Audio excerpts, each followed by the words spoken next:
आज का हमारा यह वीडियो 12वीं कक्षा के छात्रों को सबसे ज़रूरी और बेहद ज़रूरी यह वीडियो हमारा है। सभी छात्रों को यह वीडियो निश्चित रूप से उनके काम का है और बहुत ही उपयोगी है। संपूर्ण पाठ पुस्तक को इसमें समेटने का कोशिश किया गया है परीक्षा को ध्यान में रखते हुए। आइए हम बात करते हैं सबसे पहले इंग्लिश सब्जेक्ट के बारे में। 12th क्लास का इसका पहला चैप्टर है Indian civilisation and culture.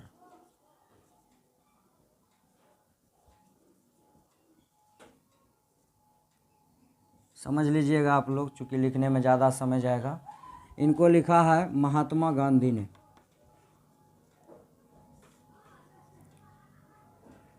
Mahatma Gandhi ji इसको लिखे हैं और इस चैप्टर का सबसे इम्पोर्टेंट लाइन है mind is a restless bird, यानी मन जो है एक अशांत पक्षी है। और इसमें हमारी सभ्यता के बारे में बताया गया है। महात्मा गांधी जी, जिसको आप मोहनदास करमचंद गांधी के नाम से भी जानते हैं, फर्स्ट चैप्टर उन्हीं का लिखा हुआ है। इसमें हमारी पुरानी सभ्यता और नवीन सभ्यता के बारे में बताया गया है, किस तरह से पाश्चात्य सभ्यता भारतीय सभ्यता को बर्बाद कर रही है उसके बारे में बताया गया है। जहां हमारी भारतीय परंपरा अपने पूर्वजों के वेदों पर आधारित और कम में ही खुश रहना जानती है, वहीं पर पश्चिमी सभ्यता में अंधा दौर लगा हुआ है, होर लगा हुआ है और वे होर में एक दूसरे से आगे निकलना चाहते हैं। ये इंडियन सिविलाइजेशन और एंड कल्चर, मतलब हमारी भारतीय सभ्यता और संस्कृति के बारे में महात्मा गांधी ने कहा है कि पश्चिमी सभ्यता जो यूरोप के लोग हैं, उनमें वो लोग वस्तु की पूजा करते हैं, मटेरियलिज्म उसमें है, भौतिकतावाद उसमें है। लेकिन हमारे भारत में जो है, हमारे जो प्राचीन लोग हैं, वो छोटे से गांव में भी सुख का अनुभव करते हैं। उनको एंसेस्टर्स कहा गया, आवर एंसेस्टर्स, हमारे पूर्वज जो हैं वह छोटे से गांव में भी रह कर के वह प्रसन्न रहते हैं। इस पर ऑब्जेक्टिव क्वेश्चन भी आता है कि छोटे से in a small village living who are happy या हैप्पीनेस, मतलब कौन है वो जो छोटे से गांव में भी रह कर के खुश रहते हैं। इंडियन, आवर एंसेस्टर्स, यूरोपियन आदि आदि 4 ऑप्शन दिए रहते हैं, उसमें हमको लगाना है आवर एंसेस्टर्स, मतलब हमारे पूर्वज लोग छोटे से गांव में भी खुश रहते हैं। चूँकि भारत की सभ्यता रही है, परंपरा रही है कि एक तो सर्वे भवन्तु सुखिनः सर्वे सन्तु निरामया की बात, दूसरा वसुधैव कुटुम्बकम, सबसे मिलजुल के रहना, प्रेम से रहना, भाईचारे से रहना, एक दूसरे से प्रेम करना, ये हमारे भारतीय सभ्यता और परंपरा में विकसित है। तो ये इंडियन सिविलाइजेशन और कल्चर के बारे में आप समझ गए होंगे। इनको लिखा है महात्मा गांधी ने। सबसे पहला ऑब्जेक्टिव तो यहीं आ जाता है कि महात्मा गांधी के कौन सा लिखा हुआ है चैप्टर, मतलब लेसन, या लिख देगा इंडियन सिविलाइजेशन एंड कल्चर, किसकी रचना है, who road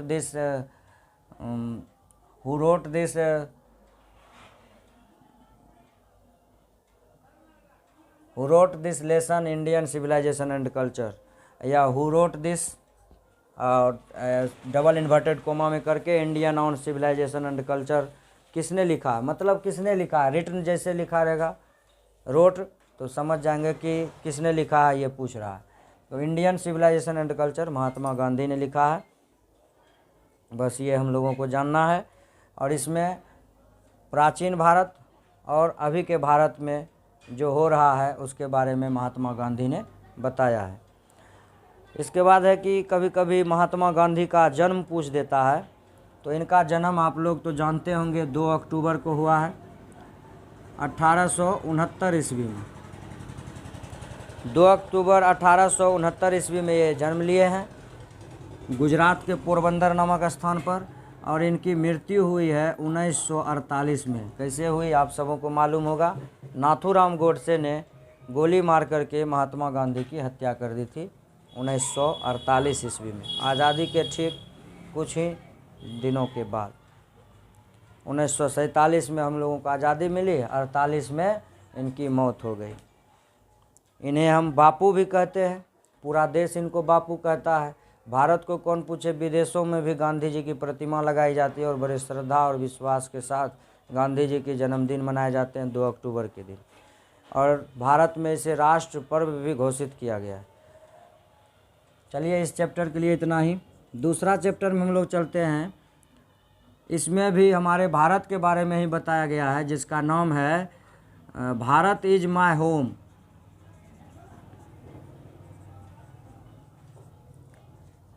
Bharat is my home को लिखा है डॉक्टर जाकिर हुसैन।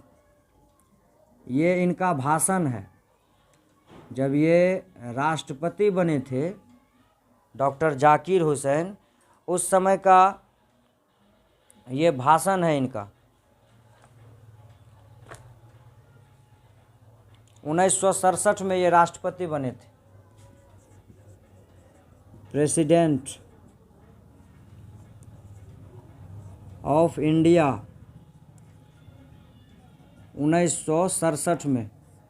और ये जब राष्ट्रपति भवन पहुँचे थे तो बड़ा ही आदर और सम्मान के साथ, मुसलमान थे डॉक्टर जाकिर हुसैन, फिर भी ये बड़े ही आदर और सम्मान के साथ प्रेयरफुल और पीसफुल, मतलब प्रार्थना की स्थिति में और शांतिपूर्वक ये राष्ट्रपति भवन पहुँचे थे। और ये भाषण उन्होंने दिया था, जो भारत इज माय होम के रूप में आपकी क्लास में दिया गया है इनका चैप्टर। इनका भारत इज माय होम में अब देखिएगा कि इसमें भी भारत के बारे में बताया गया है।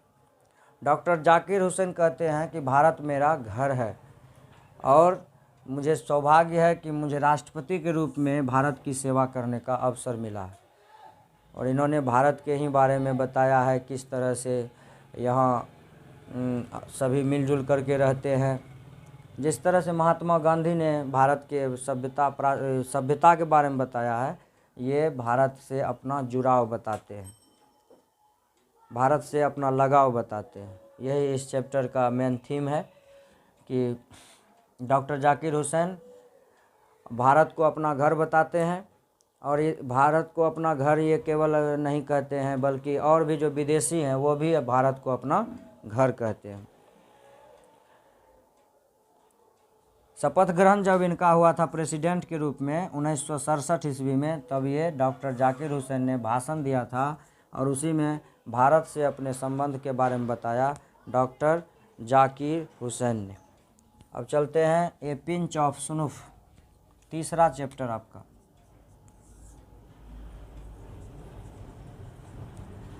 ए पिंच ऑफ सुनुफ, इसको लिखे हैं मनोहर मालगोनकर।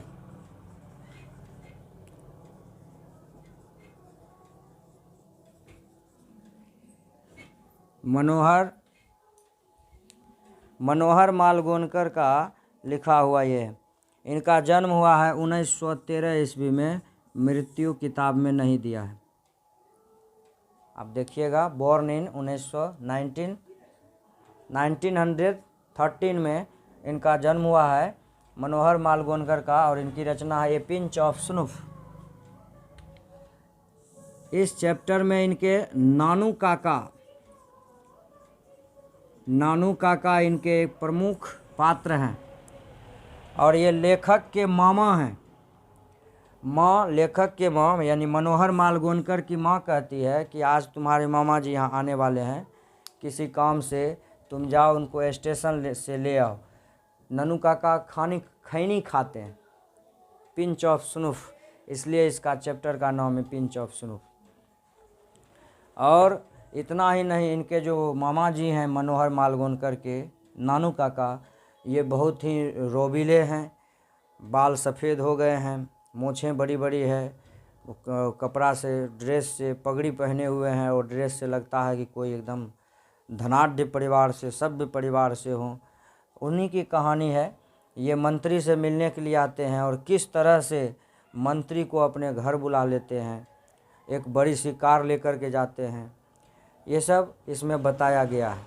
एक तरह से नानू काका के बारे में बताया है कि किस तरह से वे अपने आप को प्रेजेंट करते हैं वो कम, लेकिन भाड़ा पर एक बहुत बड़ी कार ले आते हैं मंत्री से मिलने के लिए, क्योंकि आजकल ये ननू काका कहते हैं कि मंत्री से मिलना हो तो उसके जैसा पर्सनैलिटी भी बना के जाना चाहिए, इसलिए लंबी चौड़ी कार ये भाड़ा पर मंगाते हैं और उसमें बैठ करके तब मंत्री से मिलने जाते हैं, तब मंत्री से ये मिलते हैं। ये सभी बातें मनोहर मालवणकर जी ने इस चैप्टर में लिखा है, जिसका नाम है ए पिंच ऑफ स्नूफ। 1913 ईस्वी में मनोहर मालवणकर का जन्म हुआ है और इस चैप्टर के सबसे प्रमुख पात्र हैं ननू काका। मनोहर मालवणकर जी हो सकता है कभी कभी पूछ देते हैं कि मनोहर मालवणकर के जीवनी से आपके चैप्टर में, जैसे 11 चैप्टर है कहानी में, 10 चैप्टर है कविता में, पोयम में, तो इनसे हट करके कभी कभी जीवनी से पूछ देता है कि बताइए ये किनका जीवनी है। तो मनोहर मालवणकर जी की रचनाएं हैं डिस्टेंट ड्रम, इन्हीं की रचना है डिस्टेंट ड्रम, पहली रचना है इनकी। इसके बाद है द प्रिंसेस,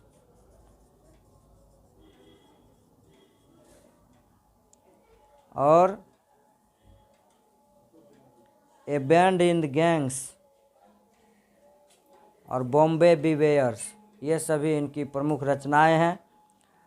लेखक की माँ कहती है कि ननू काका यानी तुम्हारे मामा जी आ रहे हैं, और इतने ये चालाक हैं ननू काका, 3rd ग्रेड का टिकट लेते हैं, मतलब टिकट है 3य श्रेणी का, और ये 2रे श्रेणी के डब्बा में चढ़ करके चले आते हैं। इसके लिए टीटी इनको जो है उनसे उनका बकवास भी हो रहा है। वो जो टोकरी लेकर के आए हैं उस टोकरी को लेखक को दे देते हैं और वो अंदर जा कर के उसी बारे में बातचीत करने लगते हैं। तो ये था 3 चैप्टर आपका। अगला चौथा चैप्टर है ये पिंच ऑफ स्नूफ के बाद मनोहर मालवणकर जी की रचना। इसके बाद चौथा चैप्टर में आप देखिएगा आई हैव ए ड्रीम।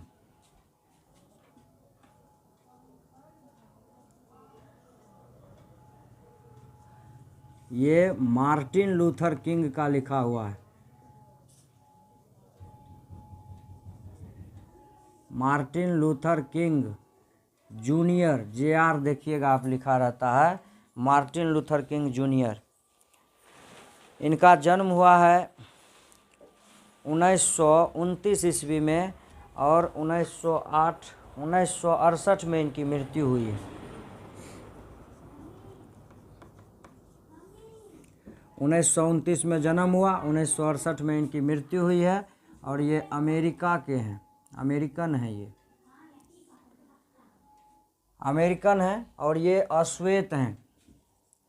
और आप लोगों को मालूम होगा कि अमेरिका में श्वेत और श्वेत के बीच बार बार झगड़ा होते रहता है, मतभेद चलते रहता है और श्वेत और श्वेत के बीच लड़ाइयाँ चलती रहती है।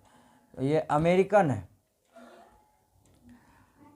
परीक्षा में आता है कि मार्टिन लूथर किंग का जन्म कहाँ हुआ,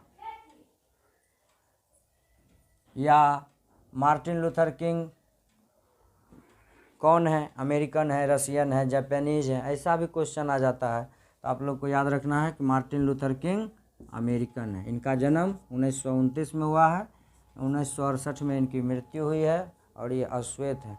और ये जो आपका चैप्टर है आई हैव ए ड्रीम, ये इसका अर्थ होता है मेरा एक सपना है।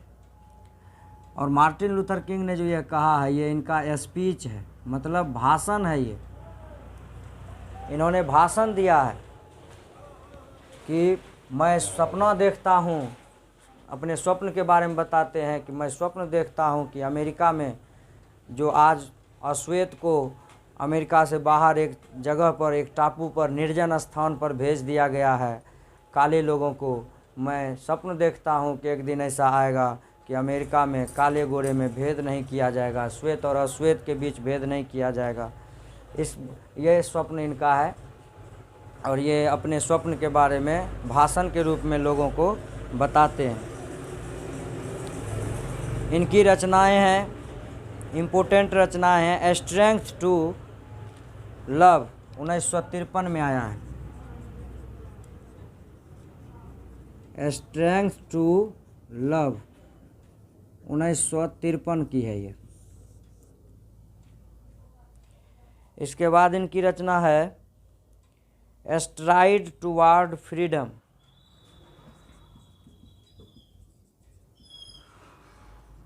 Toward freedom.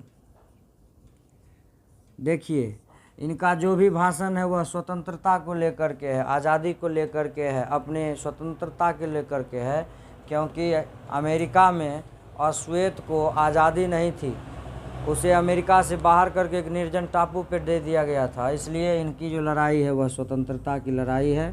जिस तरह से हमारे भारत में अंग्रेज़ों का राज था, तो यहाँ तो कोई राज नहीं था, लेकिन यहाँ अपने ही देश के काले गोरे में भेदभाव चल रहा था।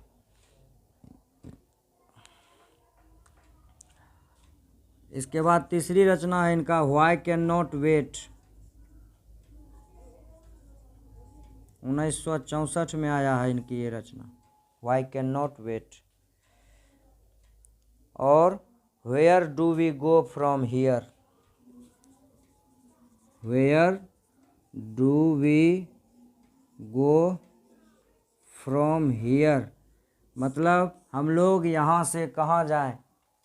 यह इनकी रचना है। चूँकि इन्हें अमेरिका से भी बाहर किया जा रहा था और इसे एक निर्जन टापू पर भेजा जा रहा था, इसलिए उनका ये भाषण एक तरह से कहा जाए या उनकी एक रचना कहें कि where do we go from here.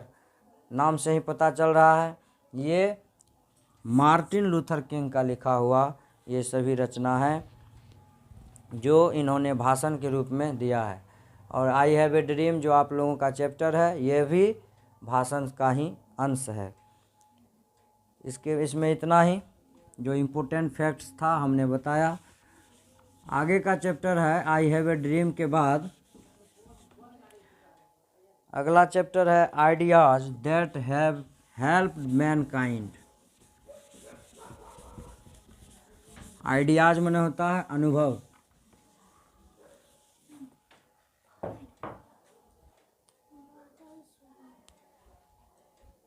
Cut रहे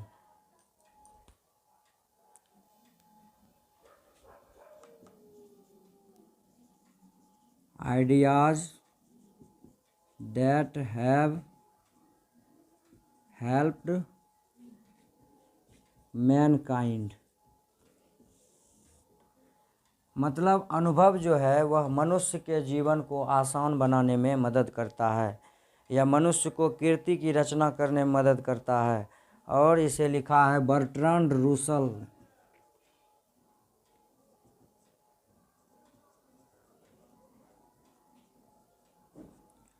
बर्ट्रैंड रूसल की ये रचना है ideas that have helped Mankind. इनका जन्म हुआ है 1872 ईस्वी में। ऐसे जन्म बहुत कम पूछता है, फिर भी 1872 में जन्म हुआ है और 1970 में इनकी मृत्यु हो गई है। और बर्ट्रैंड रूसल जैसा कि नाम से पता चल रहा है ये ब्रिटिश के हैं, याद रखना आसान है, ये ब्रिटिश के हैं। बी से बर्ट्रैंड रूसल, नाम से भी लग रहा है अंग्रेज होगा कोई, और ब्रिटिश के हैं ये। और इतना ही नहीं, ये फिलोसफर हैं, फिलोसफर माने दार्शनिक, हिस्टोरियन हैं मतलब इतिहासकार हैं, मैथमेटिशियन भी हैं, गणितज्ञ, एडवोकेट भी हैं। तो इससे एक क्वेश्चन मैंने देखा था, मॉडल सेट जो जारी किया है बिहार सरकार ने, उसमें हमने देखा इससे भी एक क्वेश्चन पूछा है बर्ट्रैंड रूसल से कि बर्ट्रैंड रूसल क्या थे। बर्ट्रैंड रूसल इज देख के डैश दे दिया है, 4 ऑप्शन है, मैथमेटिशियन है, फिलोसफर है, उसके बाद एक और ऑप्शन मैथमेटिशियन, फिलोसफर और हिस्टोरियन, और आगे दे दिया है ऑल ऑफ दीज, मतलब ये सभी या ऑल, तो ये सभी हैं। हिस्टोरियन भी, मैथमेटिशियन भी, फिलोसफर भी हैं, तो ये सभी इनका आंसर होगा। बर्ट्रैंड रसल ये सभी हैं, फिलोसफर भी हैं, मैथमेटिशियन भी हैं, फिलोसफर, मैथमेटिशियन समझ जाइएगा, हिस्टोरियन मतलब हिस्टोरियन माने इतिहासकार, आदि आदि, इतना याद रखना है। और ये सोशल रिफॉर्मर्स हैं, सबसे मेन मुद्दा है इसका, सोशल रिफॉर्मर्स मतलब सामाजिक कार्यकर्ता कह सकते हैं आप इसको, यानी ये समाज के बारे में ज़्यादा सोचने वाले और बोलने वाले लोग हैं। और इन्होंने इस चैप्टर में मानव सभ्यता के विकास के बारे में बताया है। शॉर्टकट में मैं बता रहा हूँ, आप पढ़िएगा आपको यही मिलेगा, मानव सभ्यता के विकास के बारे में। एक तरह से कहिएगा, अगर पढ़िएगा आप तो लगेगा आपको कि इतिहास में पढ़ रहा हूँ। यानी इन्होंने इस अध्याय में दिखाया है कि किस प्रकार से मनुष्य की सभ्यता विकसित हुई है, किस प्रकार से आग का खोज हुआ, किस प्रकार उन्होंने पालतू जानवर को अपना मतलब जंगली जानवर को पालतू बनाया, और किस तरह से मनुष्य की सभ्यता का विकास हुआ है। यो उन्होंने अपने छोटे से इस अध्याय में मनुष्य के इतिहास को रखने का इन्होंने प्रयास किया है। ये था ideas that have Mankind, ideas that have helped Mankind. इनको नोबेल पुरस्कार मिला था 1950 में, इन्होंने नोबेल पुरस्कार लिया था 1950 में, इनको नोबेल पुरस्कार मिला था। इन्होंने भारत के इन्होंने मानव सभ्यता के विकास के बारे में बताया है। इन्होंने बताया है, मुझे कुछ याद आ रहा है कि इन्होंने बताया है कि मनुष्य में जो आग का जब आविष्कार हुआ था तो उस समय आग का उपयोग मनुष्य जानवरों को भगाने के लिए किया करते होंगे।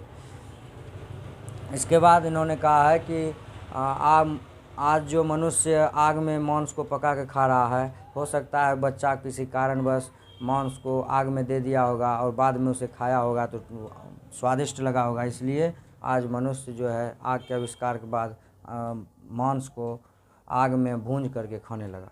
आदि आदि विस्तार में तो जाना नहीं है, शॉर्टकट में जो मेन पॉइंट है मैं बता दे रहा हूँ।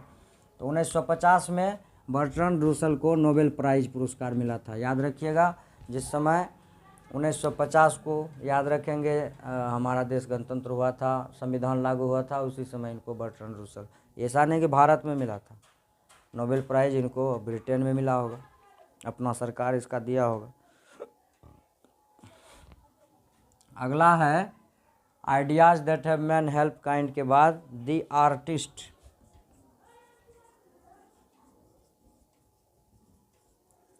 नाम से पता है कलाकार, इसको लिखा है शिगा नोया। द आर्टिस्ट के रचनाकार हैं शिगा नोया, इसके रचनाकार हैं द आर्टिस्ट के।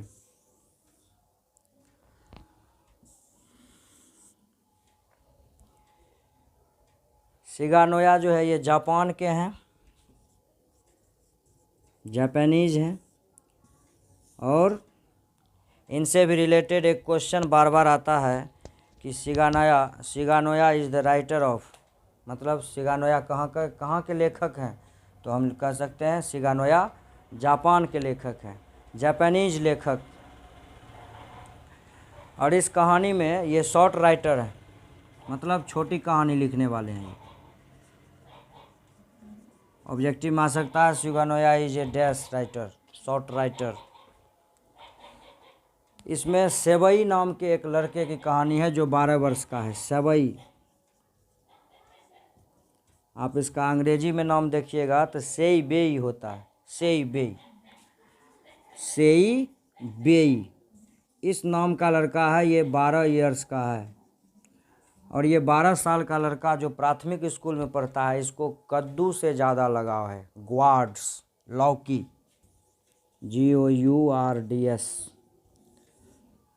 और ये लौकी को लाता है, उसके बीज को यह तैयार करता है, निकालता है और ज़मीन में गाड़ता है, और इसको लौकी का खेती करना पसंद है, बाज़ार में ले जाके बेचता है। एक बार क्या होता है कि ये एक सार्वजनिक जगह पर, मतलब सार्वजनिक जगह माने उसे बाज़ार में, सार्वजनिक जगह पर ये 5 फीट का कद्दू देखता है।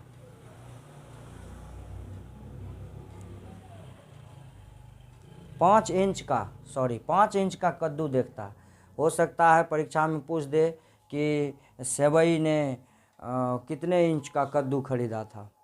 5 इंच का। 5 इंचेस ग्वाड्स सेवई ने खरीदा।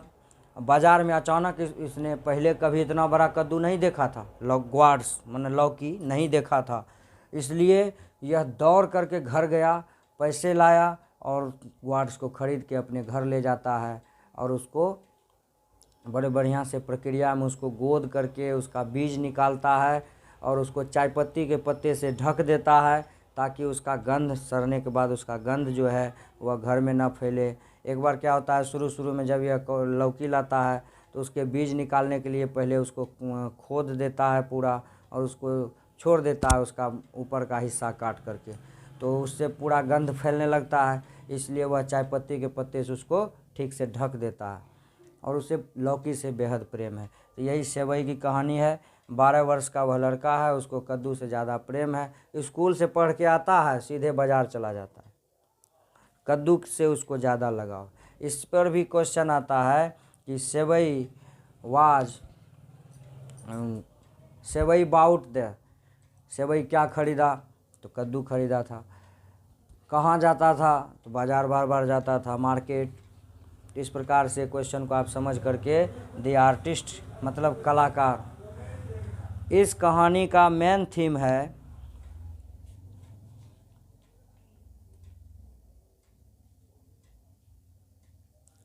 ये 20वीं शताब्दी के लेखक हैं। सिगानोया के बारे में अगर पूछे तो ये 20वीं शताब्दी मतलब 20th,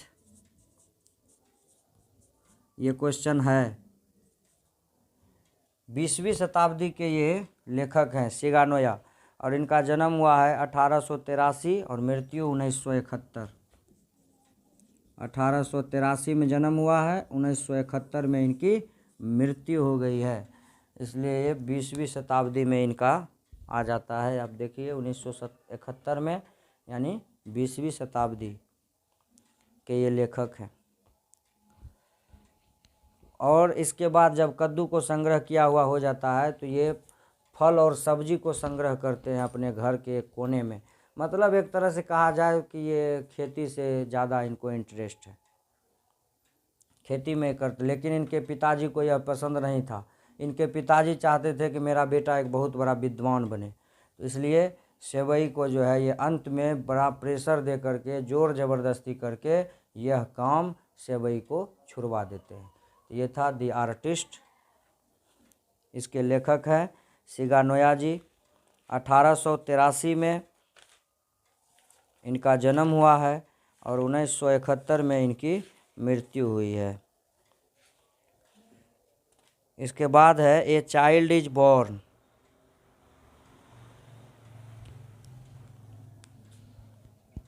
इधर दिख रहा है, ए चाइल्ड इज बॉर्न मतलब हुआ कि एक बच्चे का जन्म है, एक बच्चे का जन्म है। इसे भी लिखा है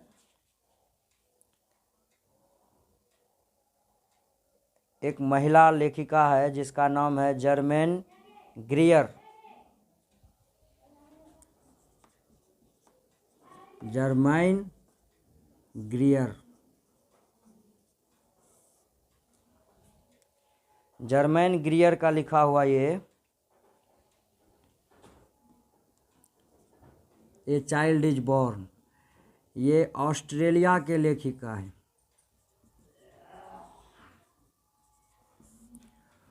ऑस्ट्रेलियन है ये जर्मन ग्रियर। और ये अपने ऑस्ट्रेलिया की सभ्यता के बारे में बताया है कि एक बच्चे के जन्म होने पर वहाँ क्या क्या किया जाता है। सिंपल सी बात है, हम लोग जो अपने यहाँ देखते हैं वही है। एक बच्चे के जन्म होने पर क्या क्या खुशियाँ मनाई जाती है। घर में लोग आते हैं, महिलाएं आती हैं, अगल बगल की पास पड़ोस की महिलाएं आती हैं, लड़कियां आती हैं, मिलजुल करके गीत गाती है, खुशियां मनाती है। ये लिखते हैं इस चैप्टर के अनुसार। हम लोगों के यहाँ जैसे 6 दिन में छठी होता है, तो ये लिखते हैं कि 7वें दिन, इनके चैप्टर के अनुसार, जो चैप्टर में दिया है वही ना हम लोग पढ़ेंगे और उसी के अनुसार जवाब भी देना है। 7वें दिन बच्चे का नामकरण होता है और इस दिन महिलाएं पुरुष सब मिल कर के खुशियाँ मनाते हैं। महिलाएं अपना अलग खुशी मनाते हैं, पुरुष अपना अलग खुशी मना रहे हैं। और यह खुशी उस समय बढ़ जाता है जब बेटे का जन्म होता है। बेटे के जन्म होते हैं तो पूरे गांव को उत्सव मनाने के लिए उसे बुलाया भी जाता है। और जब बेटी का जन्म होता है तो खास करके महिलाएं आती हैं, साथ में मिलजुल करके खाती हैं, गीत गाती हैं और हंसी ठिठोली करती है। ऐसे में कुछ बूढ़ी औरतें होती हैं, कुछ युवा लड़कियां होती हैं, वे सभी मिल करके इस उत्सव का आनंद लेती है, हंसी ठिठोली करती है, चुटकुले एक दूसरे को सुनाती है। तो यही है ए चाइल्ड इज बॉर्न। इसको लिखा है जर्मन ग्रियर ने। किसने लिखा? जर्मन ग्रियर ने लिखा है ए चाइल्ड इज बॉर्न। इनका जन्म हुआ था 1939 ईस्वी में। इनका भी मृत्यु नहीं दिया है। गूगल सर्च करने पे आ सकता है, लेकिन जो किताब में है बस उतना ही बहुत है। बॉर्न 1939 में इनका जन्म हुआ है, जन्म लिए हैं। ये कहाँ में जन्म लिए हैं? तो ऑस्ट्रेलिया में जन्म लिए हैं। इनका कुछ वर्क है, मतलब काम है। फीमेल इनूच 1970 में इन्होंने लिखा है। फीमेल इनूच मतलब महिलाओं के, इसलिए इसको फेमिनिस्ट राइटर कहा गया है। फेमिनिस्ट राइटर मतलब महिलाओं के विषय पर लिखने वाली कवित्री Germaine Greer. Sex and destiny, इनका अगला रचना है sex and destiny the politics of human fertility. 1984 में 1984 में ये रचना हुई है, सेक्स एंड डेस्टिनी। जैसे हम लोगों के यहाँ होता है ना, बेटा बेटी कैसे जन्म हुआ उस पर चिंतन किया जाता है, तो उसी प्रकार से सेक्स एंड डेस्टिनी, सेक्स माने लिंग होता है, डेस्टिनी माने भाग्य होता है। बेटे और बेटी का जन्म ये भाग्य पर आधारित है। The politics of human fertility, और इस पर भी लोग राजनीति करते हैं। अगर बेटा बेटी में जन्म होता है, अगर बेटे का जन्म होता है तो उसके लिए खुशियाँ मनाते हैं, बेटी का जन्म होता है तो उल्टे महिलाओं को कोसा जाता है। इसमें बताई हैं जर्मन ग्रियर ने कि जब जिनके माँ बाप जिंदे होते हैं और ऐसे में अगर वह औरत माँ बनती है तो अंतिम महीने में वह अपने मायके चली जाती है। वहाँ पर उनके माँ देखभाल करती है उनका, और पहले बच्चे का जन्म उनके मायके में होता है। नए नए कपड़े होते हैं, बच्चे को नया कपड़ा पहनाया जाता है 7वें दिन, और जिस दिन उसका नामकरण होता है 7वें दिन उसे नए कपड़े पहनाए जाते हैं। उस महिला को भी नए कपड़े नई साड़ी दी जाती है। और इसमें बताया गया है कि एक स्त्री तब तक किसी परिवार का हिस्सा नहीं बन जाती जब तक वह एक बच्चे की माँ नहीं बन जाती है। कहने का मतलब, अगर किसी स्त्री का विवाह हो गया है तो वह तब तक उस परिवार का सदस्य नहीं बन पाती है जब तक वह एक संतान को जन्म नहीं दे देती है। ये कहना है जर्मन ग्रियर का, और ये सभी मानते हैं। जब एक संतान हो जाता है तो वह उस परिवार का सदस्य हो जाता है, क्योंकि उसने एक वारिस को जन्म दिया है। एक संतान, या चाहे वह बेटा हो या बेटी हो, कोई भी हो, अगर उसने जन्म दिया है तो वह निश्चित रूप से उस परिवार की सदस्य हो जाती है, माँ बन जाती है वह, और इसके लिए वह अपने मायके जाती है। अगर माँ पिताजी जिंदा रहते हैं तो। ये सौभाग्यशाली जो स्त्री, इसके लिए उन्होंने जर्मन ग्रीयर ने शब्द का यूज किया है लकी वोमेन। जो सौभाग्यशाली महिलाएं होती है जिनके माँ पिताजी जिंदा रहते हैं, वो अपने बच्चे के जन्म के समय अपने मैके चली जाती है, वहाँ उसका अच्छे से देखभाल होता है और वह स्वस्थ और खुशहाल बच्चे को जन्म देती है और फिर उसके बाद अपने ससुराल चली जाती है। तो ये था ए चाइल्ड इज बोर्न। इसके बाद है how free is the press.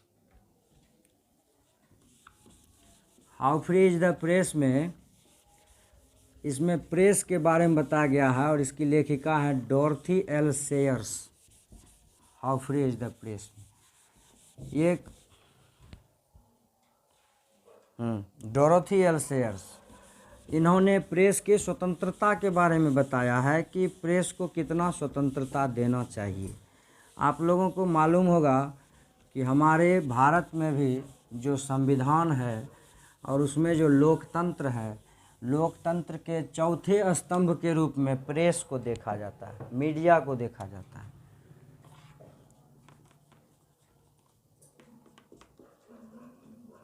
How free is the press मतलब कितनी स्वतंत्र हैं प्रेस। प्रेस माने छापाखाना, प्रेस रिपोर्टिंग, न्यूज़, समाचार वगैरह वगैरह। इसके लेखक हैं डोरोथी एल सेयर्स।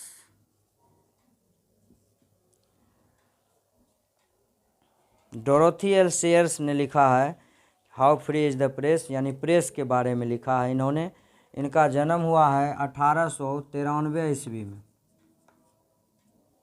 1893 में जन्म हुआ है और 1957 में इनकी मृत्यु हो गई है, डोरोथी एल सेयर्स का। ये एक लेखिका हैं, एसिस्ट, ये एक लेखिका हैं, प्ले राइट हैं, मतलब बच्चों के लिए भी लिखती हैं, पोइट एंड राइटर, ये कवि भी हैं और लेखक भी हैं ऑफ इन 1950 मतलब 1957। 1893 में जन्म हुआ है और 1957 में इसकी मृत्यु हुई है। ये एसिस्ट भी है, एसिस्ट माने ये लेखिका भी हैं। ऐसे माने लेख होता है, उसी से एसिस्ट बना है। लेख भी है, लिखते हैं, कविता भी लिखती हैं और लेखिका भी हैं। 1915 ईस्वी से ही, कब से? 1915 ईस्वी से ही ये लेख लिखती हैं। इनके कुछ रचनाएं हैं जैसे में clouds of witness, clouds of witness इनकी रचना है। इसके बाद है unnatural death, unnatural death, unnatural death अस्वाभाविक मृत्यु हुआ। Lord Peter views the body, Lord Peter views the body, body माने शरीर, लॉर्ड पीटर माने भगवान पीटर, ये लोग पीटर को भगवान मानते थे। इन्होंने प्रेस के बारे में लिखा है। इसके बाद है 9 टेलर्स,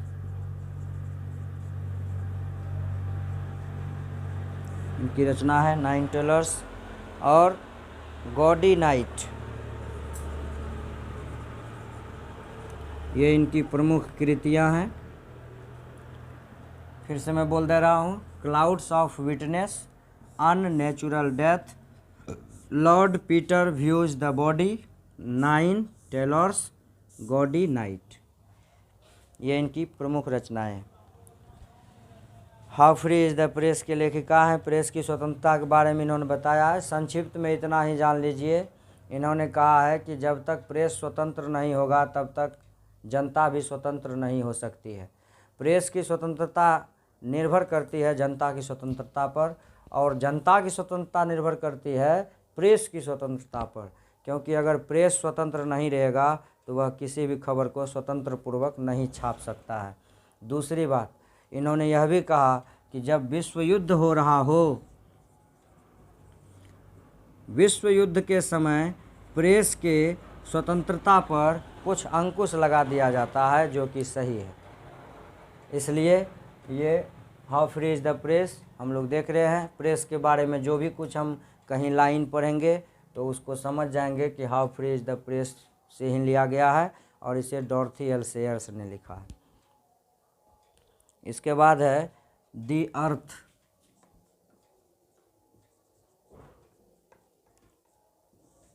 अर्थ माना पृथ्वी। दी अर्थ के लेखक हैं H.E. बेट्स।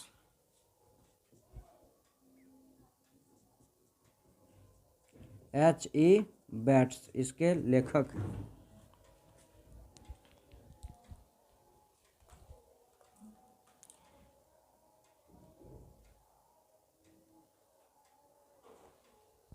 H.E. बेट्स ने लिखा है दी अर्थ। अर्थ माना पृथ्वी। पृथ्वी के बारे में इन्होंने बताया है। पृथ्वी के बारे में क्या बताया है? नाम से लग रहा है कि पृथ्वी के बारे में बताया गया है, लेकिन ये एक किसान के बारे में है, जिसका नाम है, उस किसान का नाम जॉनसन, और ये इंग्लैंड में इनका जन्म हुआ है। मैंने पहले भी बताया है कि H.E. बेट्स कहाँ जन्म लिए हैं। Where is the born H.E. Bates? England, Europe, कुछ भी दे सकता है, इंडिया, ऑस्ट्रेलिया, तो याद रखेंगे H.E. बेट्स इंग्लैंड में जन्म लिए हैं। और डॉर्थी एल सेयर्स के बारे में बताया हमने। डोरोथी एल सेयर्स जो है, डोरोथी एल सेयर्स, इनका जन्म 1893 में हुआ, और H.E. बेट्स जो है, इनका जन्म हुआ है 1905 ईस्वी में। 1905 में जन्म हुआ है, और 1974 में इसकी मृत्यु हो गई है H.E. बेट्स का। इंग्लैंड के ये कवि हैं, इंग्लैंड के ये लेखक हैं। इन्होंने कहा है कि जॉनसन कहते हैं, इसके जो मतलब इस कहानी के जो नायक हैं जॉनसन, मतलब प्रमुख पात्र हैं एक तरह से कहा जाए, जॉनसन। जॉनसन कहते हैं, जॉनसन के पास एक गाड़ी है 2 पहिए वाली, औजार हैं खेती करने के, छोटा सा खेत है। जॉनसन सोचता है कि मेरे पास सब कुछ है, लेकिन ज़मीन नहीं रहने के कारण ये सभी चीज़ बेकार है, मैं कुछ नहीं कर सकता हूँ। जॉनसन का बेटा है एक 30 वर्ष का।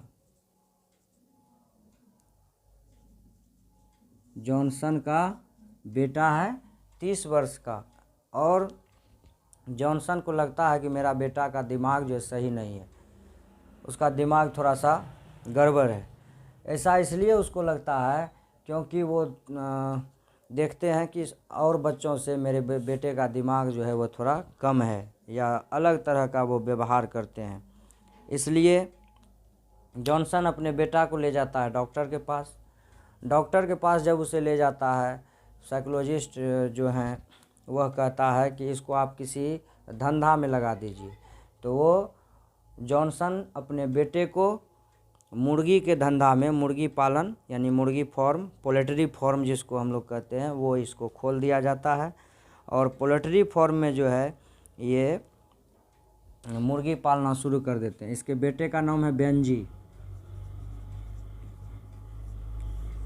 इसका बेटा है बेंजी। जॉनसन का सन माना बेटा, जॉनसन का बेटा का नाम है बेंजी। जॉनसन का बेटा है बेंजी।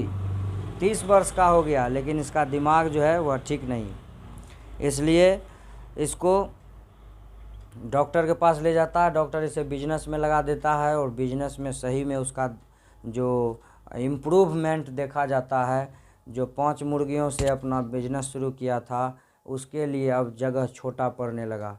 वह धीरे धीरे उसके माता पिता भी उसके बिजनेस में ही फंसे रह गए और अच्छा खासा उससे उसको मुनाफा हो जाता था। और धीरे धीरे बेंजी जो है यह बहुत बड़ा व्यापारी बन गया और अपने गांव में ही एक बहुत बड़ा फार्म भी खरीद लिया, जहां उसने फिर से पोल्ट्री फार्म खोला बड़ा सा। और इस प्रकार से मूवमेंट आगे बढ़ते चला गया। और बेंजी जो कि एक कम दिमाग का मतलब लड़का था, वह विकसित होकर के एक बहुत बड़ा धनवान और व्यापारी बन गया। यही इस कहानी में दिखाया गया। इस कहानी का संदेश है कि जिस प्रकार आपके पास औजार है, हथियार है, सब कुछ है, अगर ज़मीन नहीं है तो वह सब बेकार है। उसी प्रकार से अगर मनुष्य के पास सब कुछ है, अगर बुद्धि नहीं है तो उस बुद्धि के बिना मनुष्य भी बेकार है। यही इस कहानी का थीम है, दी अर्थ। अर्थ इसलिए इसका नाम पड़ा कि जिस छोटी सी ज़मीन को बेंजी का पिता जॉनसन छोटा समझता था, उसी छोटे से ज़मीन पर बेंजी बिजनेस करके बहुत बड़ा धनवान बन जाता है। ये इसका थीम सा, द अर्थ। द अर्थ को लिखा है एच ई बेट्स ने। ये इंग्लैंड के हैं और इनकी कुछ रचनाएं मैं बोल रहा हूँ। Fair stood the wind for France. दूसरा है द पर्पल प्लेन। फिर अगला है द जैकरेंड ट्री और द एस्केरिएट स्वॉर्ड। इसके बाद the darling birds of May. ये इनकी रचनाएं हैं कुछ बेन जॉनसन की, जो उतना हालांकि प्रमुख हमको नहीं लग रहा है, फिर भी मैंने बोल दिया है। द अर्थ मेन जो पॉइंट है, द अर्थ लिखा है एच ई बेट्स ने, इंग्लैंड के ये हैं, यही बहुत है। और जॉनसन के बारे में पूछा जाता है कि जॉनसन के बेटे का नाम क्या है, हु इज़ द जॉनसन सन, यानी जॉनसन का बेटा कौन है, तो बेंजी है। हाउ मैनी ओल्ड दिज सन, उसका बेटा हिज सन, उसका बेटा कितने साल का है, तो 30 साल का है। कैसा है, तो दिमागी रूप से थोड़ा कमज़ोर है, वीक फ्रॉम माइंड, दिमाग से थोड़ा सा कमज़ोर है। उसको कौन सलाह देता है, तो डॉक्टर सलाह देते हैं मुर्गी पालने का। धीरे धीरे उसका दिमाग ठीक हो जाता है, बिजनेस में उसका दिमाग जो है चलने लगता है। तो ये था दी अर्थ के बारे में। अब हम लोग चलते हैं India through a traveller eyes. अगला चैप्टर है इंडिया थ्रू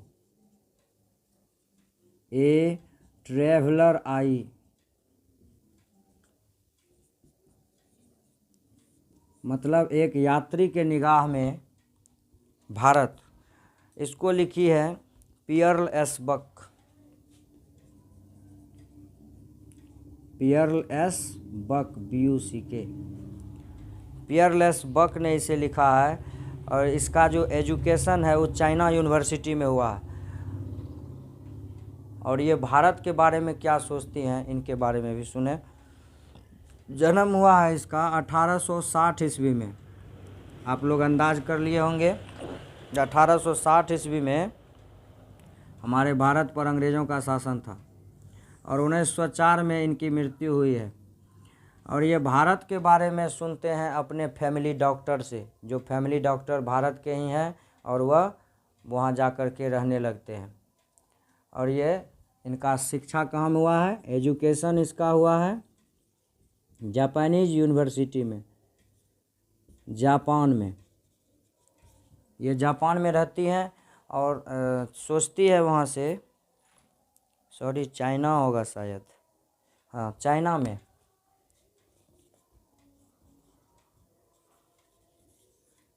चाइना में इसका हुआ है शिक्षा।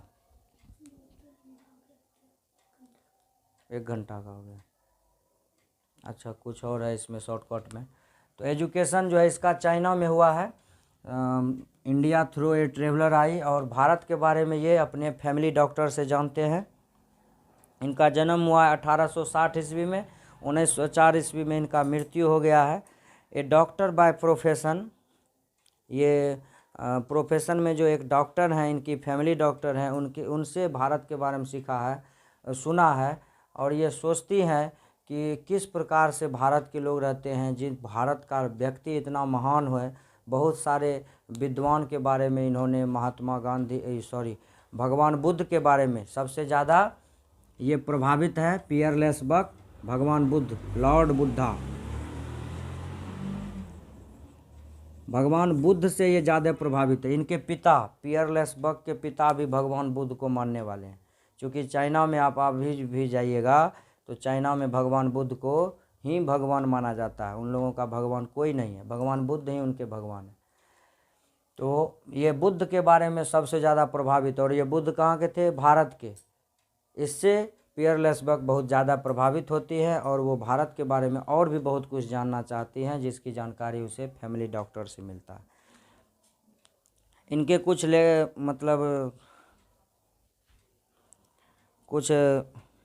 इनके काम हैं, जैसे में है द गॉड्स अर्थ, 1931 में इनका आया है। कम माय बिलव्ड, उसके बाद इंडिया थ्रू ए ट्रेवलर आई, जो हम लोग अभी पढ़ रहे हैं। बुद्ध के इतिहास के बारे में ये सोचती हैं, बहुत ज़्यादा जानना चाहती हैं बुद्ध के बारे में, और भारत के स्वतंत्रता के बारे में जानना चाहती है कि भारत कब स्वतंत्र होगा। यही सब इसका है। अब है ये मैरिज प्रपोजल, लास्ट है ये मैरिज प्रपोजल। मैरिज मन होता है शादी, प्रपोजल मन होता है प्रस्ताव। प्रपोजल एक शादी का प्रस्ताव। यह कहानी भी बड़ा ही इंटरेस्टेड है, एक तरह से कॉमेडी है। इसमें लोमोव है, ध्यान रखिएगा, पात्र को याद रखना है। लोमोव है, एक चोबोकोव है, शायद चोबोकोव, चोबोकोव। इसकी बेटी है नटालिया, दिख रहा है नीचे तक। इसकी बेटी है नटालिया। लोमोव जो है यह भी गुस्सैल प्रवृत्ति का है और नटालिया भी गुस्सैल, दोनों एकदम क्रेक फाइटर। और लोमोव जो है यह प्रस्ताव देता है नटालिया को शादी का, कि मैं तुमसे शादी करना चाहता हूँ, लोमोव। लेकिन नटालिया जो है यह गुस्सैल है, और लोमोव जो है एक दिन उसके घर पे जाके चोबोकोव से कहता है, उसके पिता से, कि मैं आपकी बेटी से शादी करना चाहता हूँ। चोबोकोव खुश हो गया कि मेरी बेटी से शादी करना चाहता है, इससे बढ़िया बात और क्या होगा। लेकिन क्या होता है कि लोमोव और नटालिया में विवाद हो जाता है ज़मीन को लेकर के। हो सकता है बात बात में कुछ खुल गया होगा, इसलिए ज़मीन के बारे में विवाद हो जाता है, कुछ संपत्ति को लेकर के विवाद हो जाता है लोमोव और नटालिया में। बाद में धीरे धीरे कहानी के अंत में दिखाया जाता है कि लोमोव और नटालिया, चोबोकोव अपनी बेटी से कहते हैं कि तुम शादी कर लो, और सलाह देते हैं, और अंत में लोमोव और नटालिया की शादी हो जाती है। यही है ए मैरिज प्रपोजल। इसको लिखा है अंतोन चेखव ने। ये मैरिज प्रपोजल को लिखा है अंतोन चेखव, अंतोन चेखव ने लिखा है इसे, ये मैरिज प्रपोजल को। ये जो है ड्रामेटिस्ट हैं, मतलब नाटककार, ड्रामाटिस्ट, नाटककार हैं ये, शॉर्ट राइटर हैं,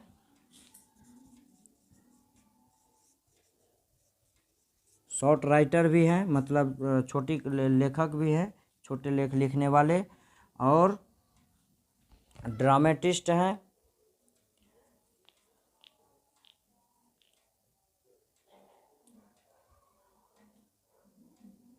और ये रसिया के हैं, रूस, जिसको रसिया बोला जाता है, ये रूस के रहने वाले हैं अंतोन चेखव जी।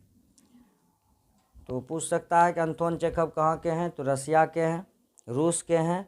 और इन्होंने क्या लिखा है, तो ये marriage proposal, dramatist, short writer. इसके लोमोव हैं, लोमोव नटालिया से शादी करना चाहता है, चोबोकोव की बेटी है नटालिया, ये इसका मेन थीम था। तो वीडियो बहुत ज़्यादा लंबा हो चुका है, इसलिए कहानी को ही इसमें मैं छोड़ देता हूँ। 11 चैप्टर को मैंने इस वीडियो में टेकअप किया है। अब इसके बाद पोएम का अलग से वीडियो बना करके अपलोड कर दिया जाएगा। आज के लिए इतना ही।